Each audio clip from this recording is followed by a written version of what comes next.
very, very nice to be here. Well, Mulholland Drive, like everything, is based on ideas, and we try to tune into those ideas and let them talk to us and follow them. And those ideas led to the story, and the story has characters, and you, in casting, try to get the right person for the role. It's always the same. And I've had good fortune in finding, fantastic, people. The spark for Mulholland Drive was the name, and the name on a signpost in the night, partially for a moment illuminated by headlights of a car. Mulholland Drive is a road in Los Angeles that goes along the crest of the Santa Monica Mountains. And it's a beautiful road in the daytime, but also a beautiful road at night, giving vistas out to the valley on one side and Hollywood on the other. And at night, it's a road that is mysterious. It's kind of dark. The road has remained the same through the years. It's a mysterious road. And it was my good fortune, to meet them and get to know them. And the work that they did, in my mind, was extremely beautiful. I've not done a soap in America, but I did do one in Australia for about 6 weeks called Home and Away. I'm sure you English people would know it. But certainly not in Australia, because there's such a little amount of work there that you're forgiven. And, I don't think everybody's got to start somewhere. Nowadays, the road has just really expanded, and you're able to do television and movies, and a lot of directors and producers are crossing over. Certainly a lot of actors started in soaps, and so it hasn't been limiting for me. I got the call. I was in New York City.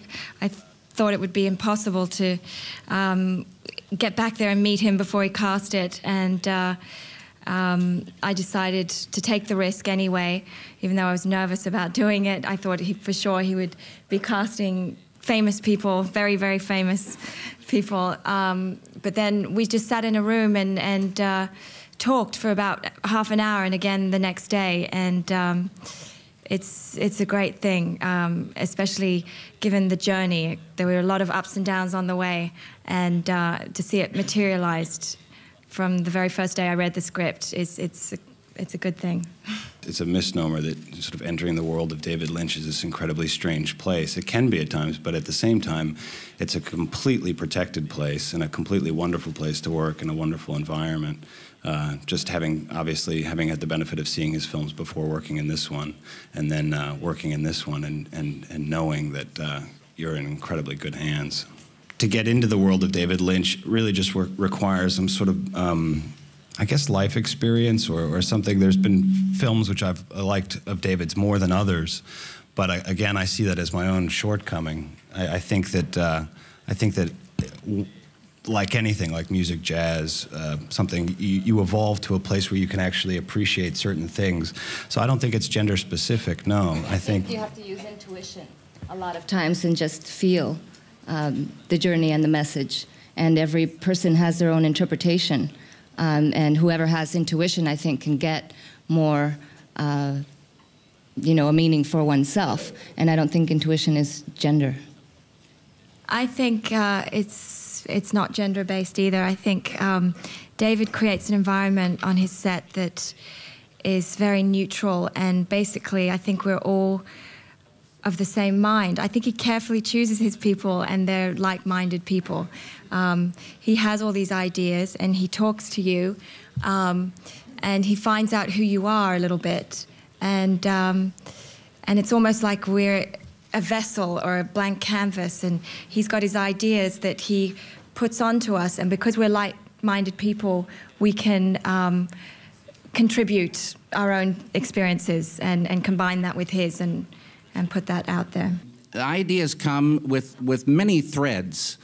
So just like in life, sometimes there's laughter in the morning and some crying in the afternoon. You don't know what's going to happen, and it's beautiful to move through different moods and different feelings based on the ideas that come along.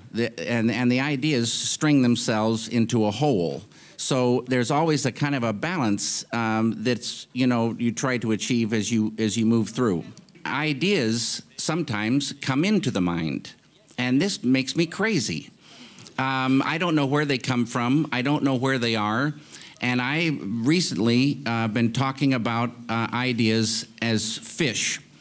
And they are swimming, and once in a while we catch one. And they pop into the conscious mind and explain everything to us. And it's a magical thing, and we'd be nowhere without these beautiful ideas.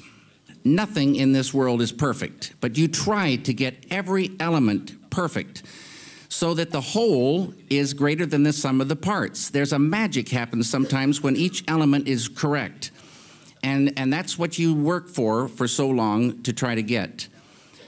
Locations are one of the elements, and so when you go looking for places, the senses are checking back with the original ideas to see if they're correct.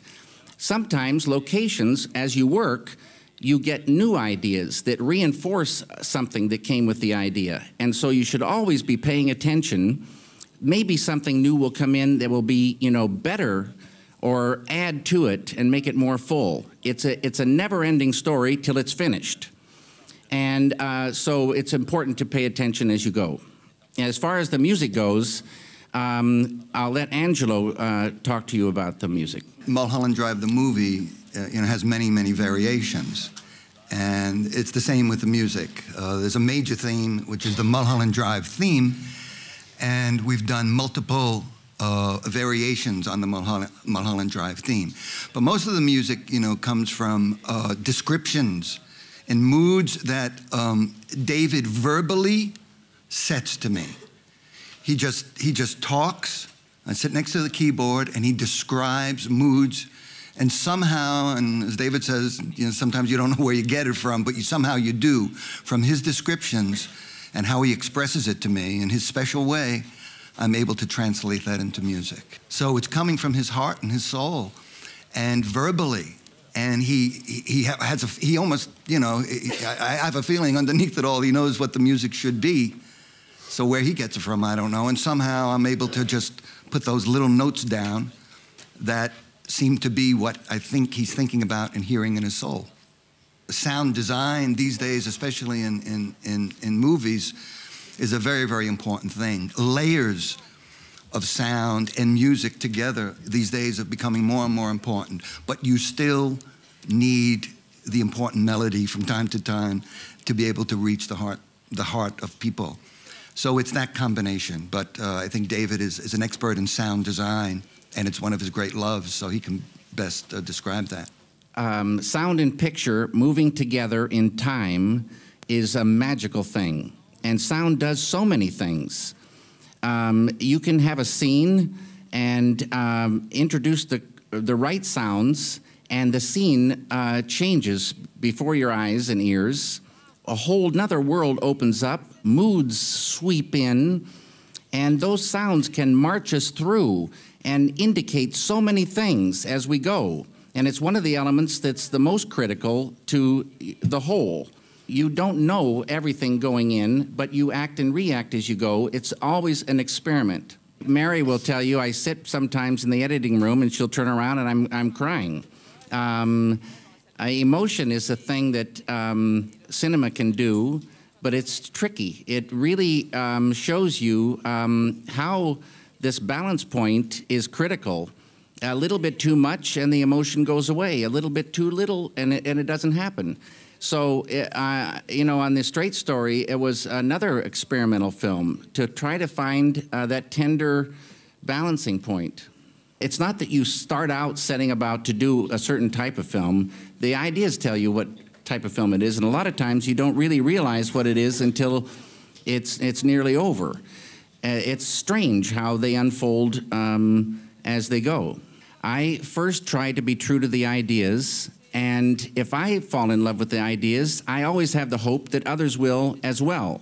Sometimes I'm wrong, but that's the main thing. It's not about manipulation. For me, it's about being true to the ideas, and then acting and reacting as you go to make it feel correct. David created a beautiful atmosphere on the day. We talked about it firstly in his office, where we read the pages and he explained how he saw it. And because he's such a gentleman and with good humor always, he created a vibe that was able to make us incredibly relaxed. And also by that time, Laura and I had known each other for 2 years now. So a lot of the inhibitions were removed just by virtue of having developed a friendship throughout the journey. There was a lot of respect on the set.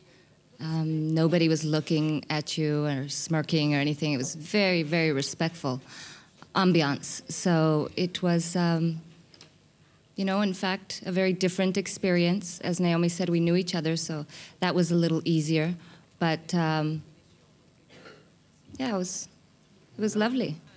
I was always told that as Rita, there was a dark cloud hovering and a feeling of fear, something very eerie, a lot of mystery and confusion and torment. And so I worked on that a lot. And entering the room when I was acting, you know, where I was going into the set, I started feeling that cloud come in. And that was very, very useful to me. And then, of course, I loved doing the 180-degree turn into Camilla, very grounded, very sure of herself, in control. And that was very exciting to play those ranges. For me, when I first read the script, it was just Betty. And it was really interesting playing it on the set, because everything Betty did was so sweet and innocent and very endearing. But I could tell even then, even though we certainly hadn't got there, and there was the odd joke coming from David about, because she was so good and so sweet, that she may be bad after all. Because you didn't quite believe that anyone could be so pure. So I had a sense of that at some point, that she was going to go some other place completely. And then, of course, when we did the extra shooting, it was the polar opposite. And to any actor, that's what you wish for. I mean, you try to make an arc in everything you do, but this was just all there in the material. And well, I was very lucky. I love known actors and unknown actors. Common sense says the right person for the role, and so you keep looking until you find those people, and so the process sometimes goes fast, sometimes very slow, but it's looking and looking and talking, and when you meet the person, I don't know what it is. I never make anyone read a scene because then I want to start rehearsing, no matter who it is. I just get a feeling based on a conversation. It's something in the eyes, it's some sort of feeling in the air, and I know that this person can do that role. And I don't know any more than that. All these people had that feeling. I always worry about someone forcing me to do something, because we identify so much with our work. Something that goes against what we believe is a horror. And so being somewhat paranoid, I worry about these things. And I think it's natural, and it does sometimes happen. If you don't have final cut, you can lose your way very quickly and die the death. Why did I make a director stupid? Sometimes directors do stupid things, and not often, but that was part of the story, this particular director. Every film is its own thing. As I said before, as soon as you make 2 films, they're going to compare the second one with the first. And all ideas, if Susie catches an idea, the idea passes through Susie's machinery as it's being translated to one medium or another. So it's this machinery that colors the idea to some degree. But still, the ideas dictate everything. Every story is different. Authors write one book after another. Each story is different, but there's some things they can compare to the others. It's just the way it is.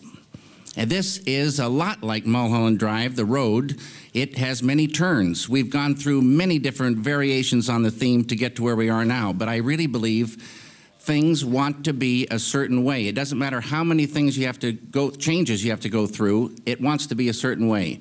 So this is the way it is, Mulholland Drive. I'm hoping that people enjoy the ride on Mulholland Drive, and I'm hoping that the thing that was spoken about earlier, intuition, kicks in. This machinery we have for sensing something, not necessarily being able to articulate it. Abstractions can exist in cinema, and that's one of the powers of cinema to me. Best director? The Best Director prize will go to 2 people. Le prix de la mise en scène ira à 2 personnes. Joel Cohen pour The Man Who Wasn't Here.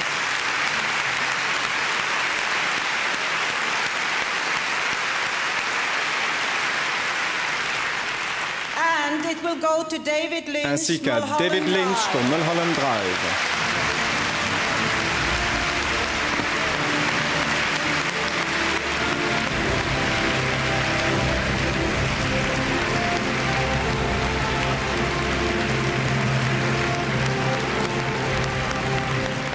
To the beautiful Liv Ullmann and all the rest of her jury.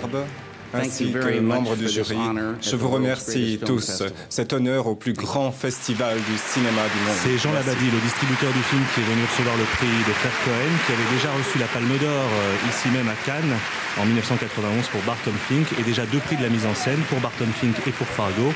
David Lynch avait reçu lui la Palme d'Or en 1990 pour Sailor et Lula. Le film des frères Cohen est un hommage au film noir. Celui de Lynch revisite le mythe hollywoodien à travers le destin de 2 jeunes femmes venues chercher la gloire à Los Angeles.